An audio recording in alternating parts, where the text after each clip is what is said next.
Good morning, fifth graders. We are doing lesson 4.1 in stretching and shrinking. You're going to be learning about ratios within similar parallelograms today.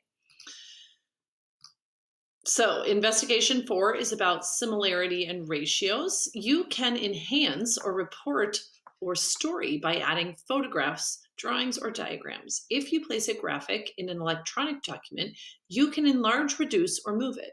When you click on the graphic, it appears inside a frame with handles along the sides, such as in the figure below. These are the handles they're talking about, these little squares, right? You've seen these before when you make Google presentations or when you insert a graphic into a Word doc.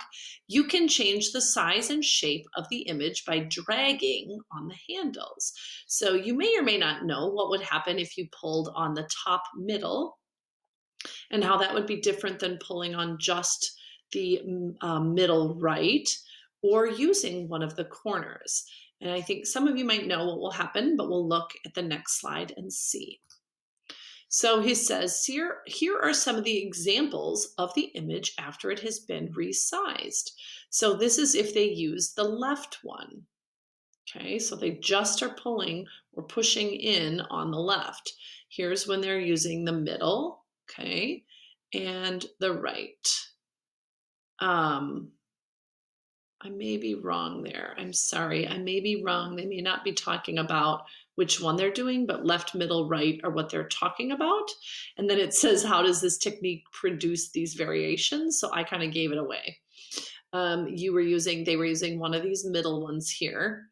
Up here on the middle drawing, they would be using either the top or the bottom here.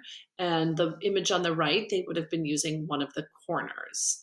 At the bottom, it says, which of these images appears to be similar to the original and why? And I think most of you would be able to see that the one on the right is the one that's probably going to be similar. The left one is tall and skinny, the middle one is short and fat, and the right one looks just about right. So here they're telling us how we could actually use some data or some mathematical information to compare.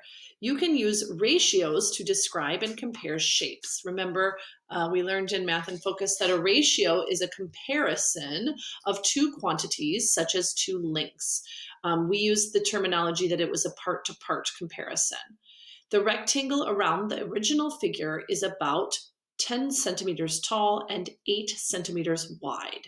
You would then say the ratio of height to width is 10 to 8. Okay, so that original rectangle was 10 length and height and 8 width. So the table gives the ratios of the height and the width for the images. So the original was 10 to 8. The center was 8 to 3. The center, I think that means the left. The left was 8 to 3. The middle was 3 to 6. And the right was 5 to 4. What do you notice about the height to width ratios? So you may have noticed that 10 to 8 and 5 to 4 were equivalent ratios. 10 to 8 and 5 to 4 are equivalent ratios. Equivalent ratios are like equivalent fractions. In fact, ratios are often written in fraction form. You can express equivalent ratios with equations. A proportion is an equation that says two ratios are equal. Okay, so down below here, what I'm circling with my mouse would be considered a proportion because it is two equivalent ratios. 10 to 8 is equal to 5 to 4. And on the right here, they've just flipped it. Okay, they say 8 to 10 is equal to 4 to 5. If you're going to switch one of them, you'd have to switch both of them in order for them to be equal. So in your work today, you're going to do ratios within similar parallelograms. We already know that scale factor relates each length in a figure to a corresponding length in its image.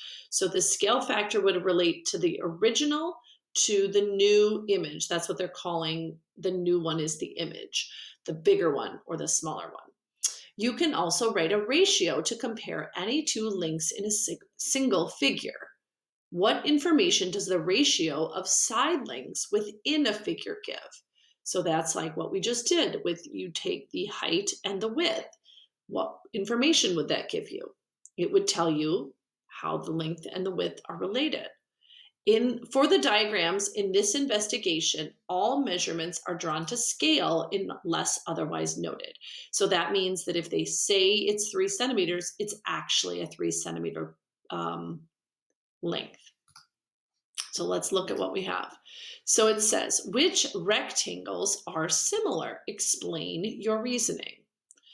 The thing you need to be really careful of in these is that you're comparing height to height and width to width. So A, B, C, and D are all facing different ways. You're going to compare long to short, right? So this one would be 20 to 12. This one would be 15 to 9, right? 20 to 6 and 10 to 6. I just gave you the answers for A. Well, I guess I give them to you backwards. For each rectangle, find the ratio of the length of a short side to the length of a long side. What do you notice about the ratios in part A for the similar ones? What do you notice about the ratios for the non-similar ones? I guess I skipped the question that says which are similar. Explain your reasoning. Choose two similar rectangles. Find the scale factor from the small to the large. What does that tell you? Compare the information given by the scale factor to the information given by the ratios. So comparing them doesn't mean they have to be different, just how do they compare? That's question A. Question B is about parallelograms. Which of them are similar? For each parallelogram, find the length of the ratio of the length of the long side to the length of the short side. How do they compare? Then question C says, suppose you find the ratio of the lengths of adjacent sides. That says two sides that meet at a vertex. So adjacent means next to each other. Okay, so here 4.8 is adjacent to 6, two sides that meet at a vertex. In a rectangle, suppose you find the ratio of the lengths of two sides in a rectangle. This ratio is equivalent to the ratio of the corresponding sides in another rectangle. Oops. Are the figures similar? Explain. C2. Suppose you find the ratio of the lengths of adjacent sides in a parallelogram. This ratio is equivalent to the ratio of the adjacent sides in another parallelogram. Are they similar? So it's saying, if the ratios are equal, are the figures similar? Okay, that's your classwork. The homework is problems 1 and 2. And that is all your work for today. If you didn't finish the quiz yesterday or you didn't complete it yesterday, that would be additional work for you to complete today. All right, get to work and have a great day.